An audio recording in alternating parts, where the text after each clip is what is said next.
When a man starts to wake up, he naturally pulls away from the crowd. Not because he hates people, but because the usual way of connecting stops making sense. Most conversations revolve around status, gossip, or complaints. And once he begins to see through that, it gets harder to engage. He's not bitter. He's not isolating himself out of pride. He's just stopped chasing what others are still chasing. He starts to notice the performance in everyday interaction, the need to be liked, to belong, to say the right thing.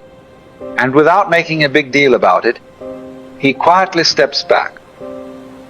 People might still wave. They might still offer small talk.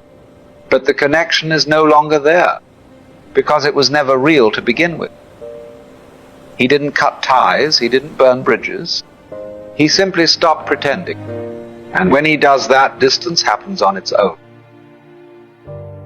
This is the beginning of solitude, not loneliness, just space between who he used to be and who he's becoming. He starts to see clearly what holds people together isn't real.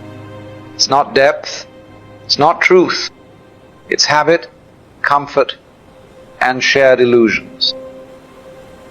People bond over complaining about their jobs, over chasing status, over defending ideas they've never truly questioned. He used to do the same. He used to think that was connection. But now it feels more like noise. He notices how often people speak, just to avoid silence. How much energy goes into keeping up appearances. The constant need for validation, for agreement, for reassurance. And once he no longer needs those things himself, he sees how dependent others are on them.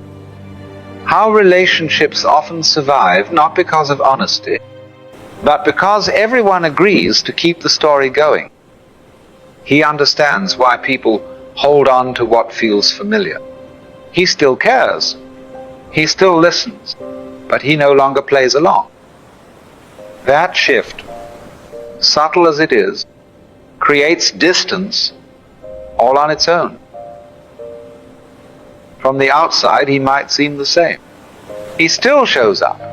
He's still polite. He hasn't disappeared completely. But something fundamental has shifted, and the people around him can feel it, even if they can't name it. They sense that he's no longer trying to impress anyone, that he's not looking for approval, that he's not playing the social game anymore. Some find it admirable, others find it unsettling, because he's no longer easy to read, because he's not performing for anyone. He doesn't flatter, doesn't compete, doesn't entertain, and that makes him hard to place. People might say he's distant, or too quiet, or that he's changed. What they really mean is, he no longer fits into the roles they've grown used to. They liked him better when he reflected their values.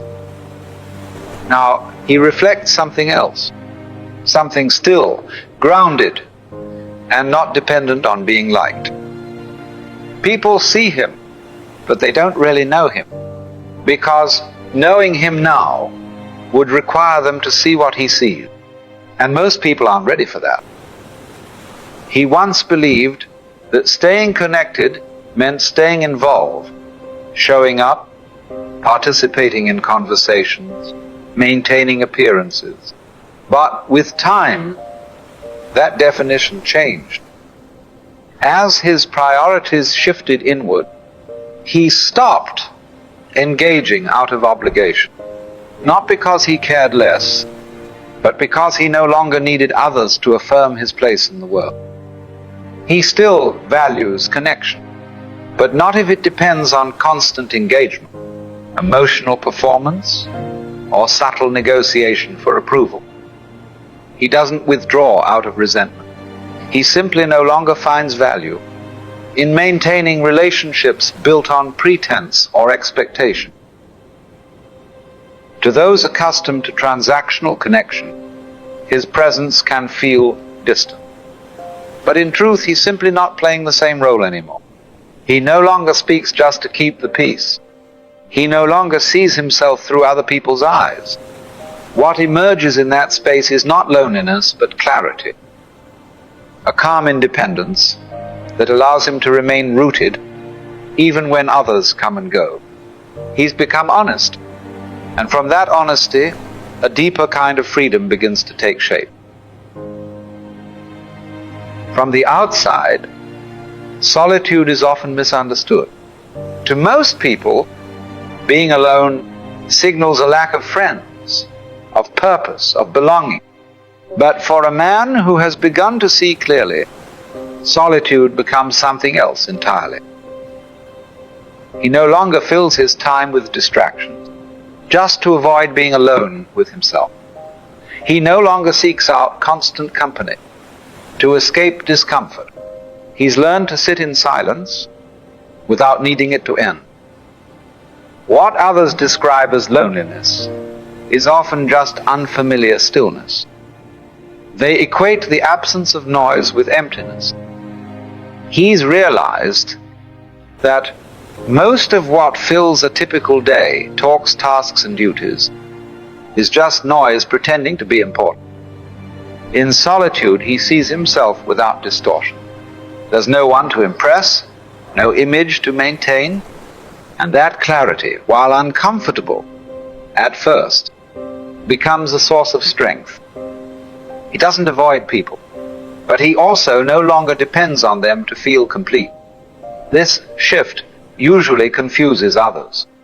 They assume he must be withdrawn, disconnected, or even arrogant. But in truth, he's simply content with his own presence. He has faced the silence most people run from and discovered it wasn't silence at all. It was peace. As he grows more inwardly stable, he becomes less predictable to others.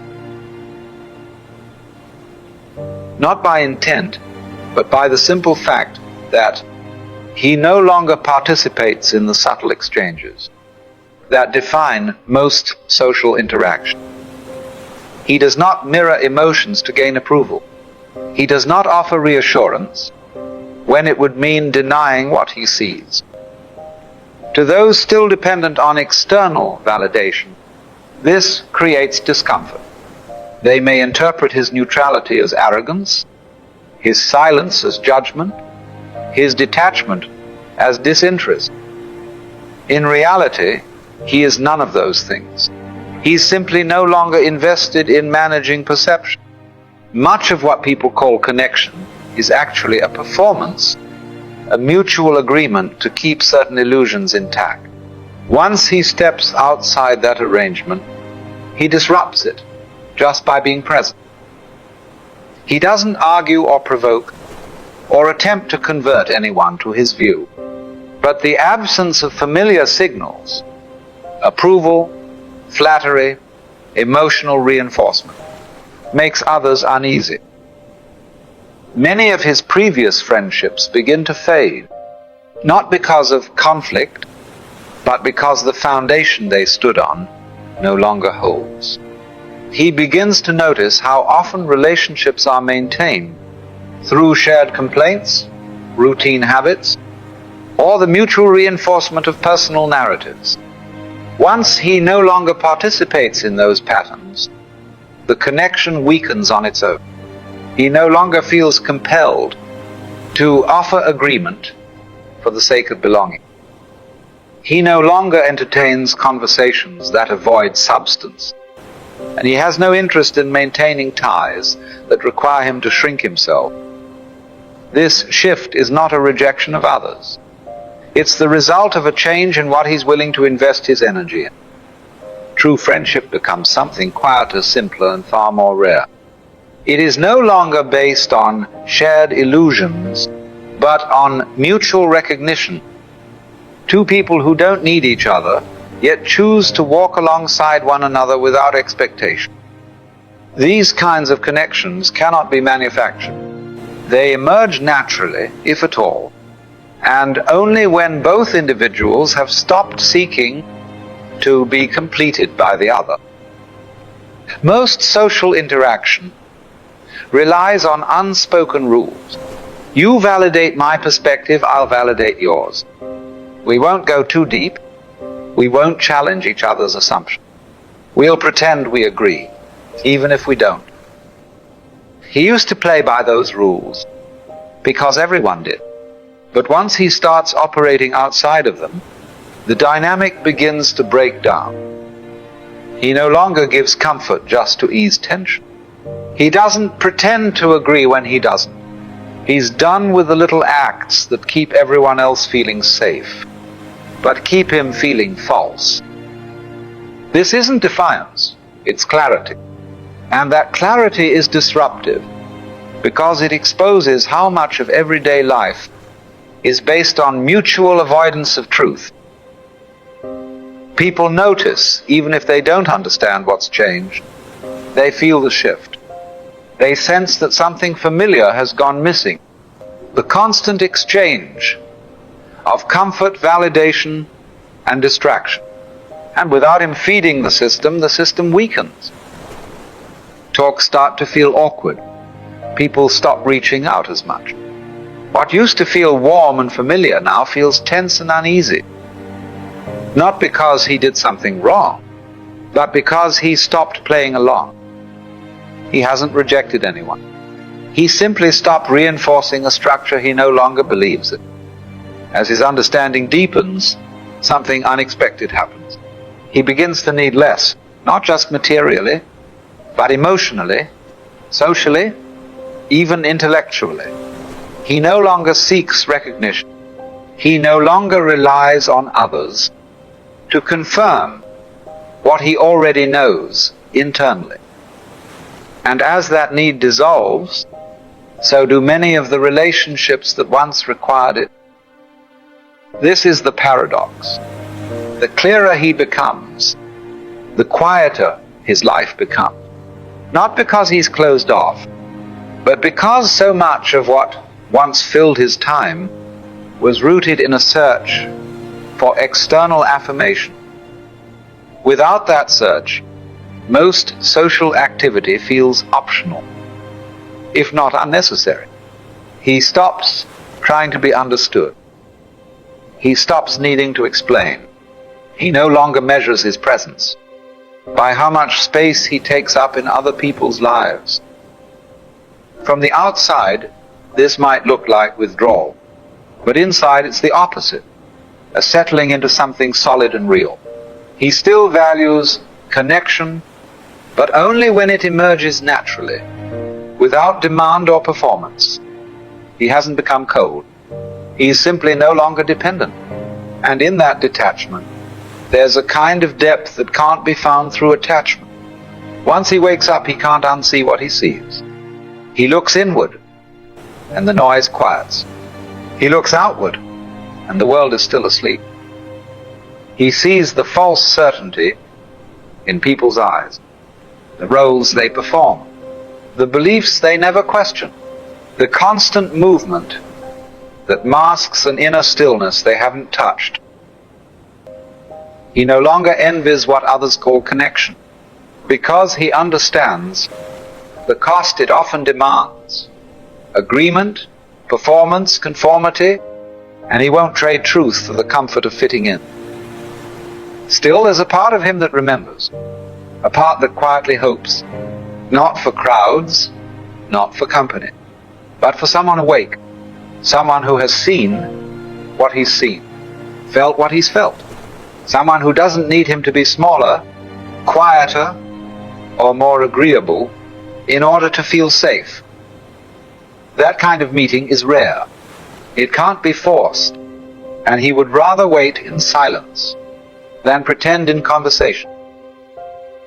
So he walks alone, not because he enjoys being apart, but because in a world still dreaming, authenticity is more valuable than acceptance. At some point, the solitude stops feeling unusual. It becomes normal, not empty, just quiet. He no longer interprets distance as a problem to solve. He sees it for what it is, the natural result of no longer pretending. While others surround themselves with noise, he has learned to live in stillness. While many chase attention, he moves without asking to be seen. People often assume he must feel lonely, as if company, any company, is always better than walking alone. But they confuse isolation with absence. He is not absent. He is simply no longer performing. He has come to prefer the space that honesty creates over the closeness that illusion demands. This is the final shift. He doesn't need the world to wake up for him to feel whole. He doesn't need agreement to feel clear. And he doesn't need validation to know who he is. He walks alone, yes, but not as an outsider, as a man at peace with the cost of truth.